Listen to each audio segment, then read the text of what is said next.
Printemps 2024. Je vous invite à découvrir mon métier de praticienne en massage psychosomato-intuitif.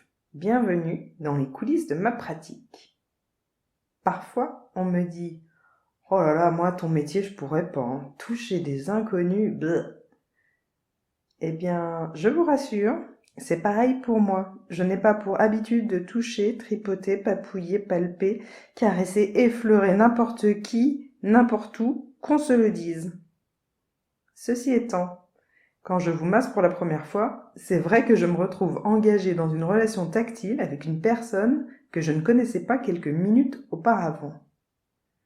Mais entendez-vous que je parle d'une relation construite ? Je touche et la personne est touchée. Nous sommes bien deux.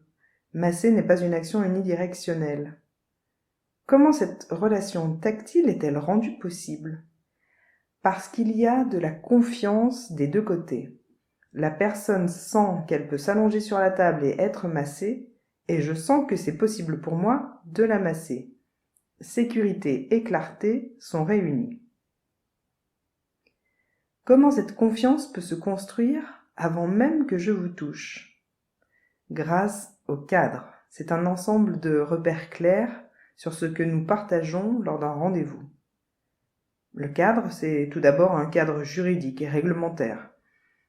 Une activité de massage officielle, déclarée, une professionnelle formée, certifiée, agréée par la Fédération française de massage bien-être, un local respectant des règles d'hygiène et de salubrité, des assurances à jour, responsabilité civile, multirisque, médiation à la consommation, protection des données, toutes ces choses qui font la différence avec un salon de massage à Barbès, par exemple, et qui ne donneraient une chance à vous comme à moi d'être reconnus dans nos droits si notre intégrité était atteinte. Le cadre, c'est aussi quelque chose de fondamental qui se construit pendant l'entretien préalable au massage. Je vous explique comment je travaille, ce que je propose, la règle de confidentialité, comment va se dérouler le massage, ce qu'il en est de la tenue. Tout cela mène au consentement éclairé. Vous choisissez d'être massé par moi et j'accepte de vous masser parce que le cadre est respecté.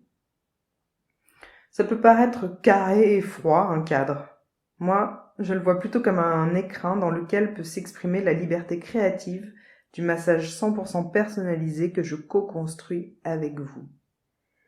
Libéré de toute ambiguïté dans la relation tactile entre masseur et massé, il est possible d'explorer le rapport au corps, au toucher, aux émotions, en étant respecté dans ses besoins et limites. C'est grâce à ce cadre que peuvent se vivre des expériences formidablement guérisseuses. Je me souviens par exemple d'une femme qui a pu par le massage revenir petit à petit dans son corps après des années de violence conjugale. Je peux vous assurer que sans tout le cadre dont je viens de vous parler, rien n'aurait été possible. À chaque étape, son consentement a été fondamental.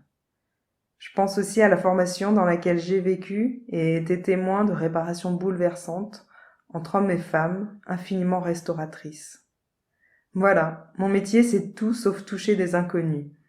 Il s'agit d'accueillir, de rencontrer, de relationner, de communiquer, d'écouter, d'être présent.